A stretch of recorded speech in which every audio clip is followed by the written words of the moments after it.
No Renault Kadjar on automaailmas suhteliselt värske tuli ja esimene esmaesitlus Kadjaril oli aastal 2015. Nüüd siis sel aastal on Kadjar läbinud väikese uuenduse, nagu öeldakse, facelifti. Kohe aga hakkame uurimagi, kui palju siis vanast Kadjarist alles on. Suurepäraselt on läinud. Maailmas on 450 000 tükki müüdud ja Eestis on ka juba tänavapildis ilusti näha ja Eesti müüginumbrid on ka näitavad, et see on üks lemmikautosid siin. No sel aastal tuli Kadjarile selline väike facelift, et uuendus, et kui palju nüüd, kui välimuselt rääkida, palju välimust üldse muudeti, palju sellest vanast Kadjarist järgi on? No kui niimoodi kaugelt üle põllu vaadata, et see auto kuskil kaugemal seisab, siis ei pruugi võib-olla vahest arugi saada. Aga kui minna lähedale ja hakata detailidesse süvenema, siis tegelikult muudeti kõike seda, mida oli mõistlik muuta. Ehk õnneks suuri muudatusi üks eduka auto puhul tegema ei hakatud, aga väikest peenviimistlust tehti kõvasti. No mis need sellised märkimisväärsemad muudatused on, mida võib-olla esile tahaks tuua? No kui väljast vaadata, siis esivõre. Eest näiteks tõsteti number ülespoole, mis on hästi praktiline lahendus, sellepärast, et siis ei sõida seda kuskil vastu järgi minema.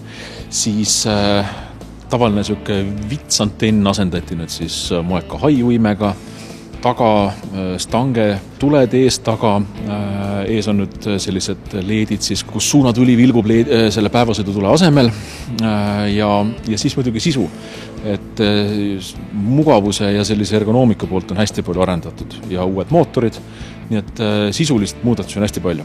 Viimasel ajal on hästi moodsad need erinevad juhiabid ja igast funktsioonid ja kõik on nii nutikaks läinud, et kui palju Kadjaril seda näha on? Kadjaril on ka tegelikult enamus nendest olemas või isegi kõik. Meil on praegu siis Eestis müügiks välja töötatud selline erimudel, Easy Life.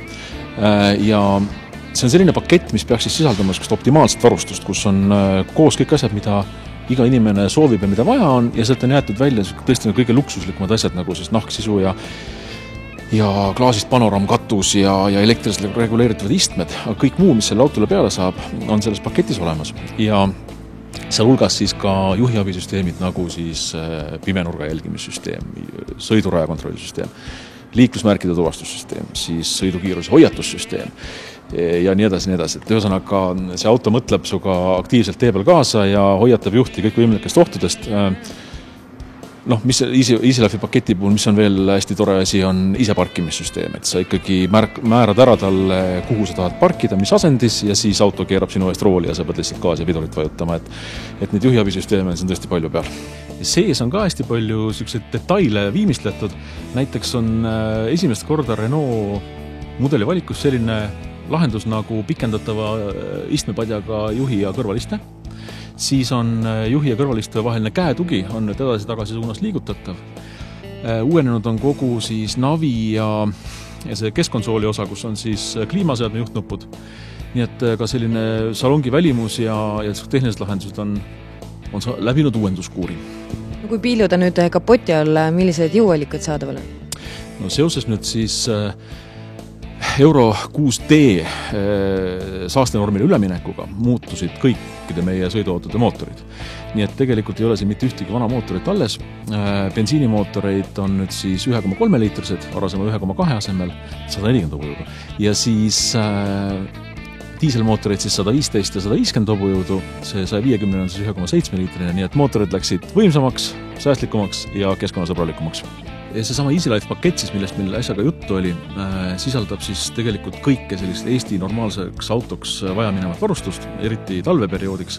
Et siin on hinna sees siis juba nii istmete soojendus, ka esiklaasi soojendus, siis tasuta talverehvid,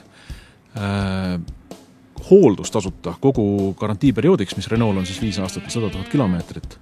Ja kogu siis kõik need juhiabisüsteemid, kõik see mugavusvarustus, nii et selle 20 990 euro eest saate te tegelikult väga-väga palju autot. Ja automaatkäigukastiga versiooni hind on siis 22 700 eurot. Nii et igati sellise taskukohase hinnaga või sõiduauto hinnaga kõrgendatud clearance'iga korralik linnamaastur. No kui hea maastikuvõimekus tal on, et võib julgelt metsatee peale proovima minna?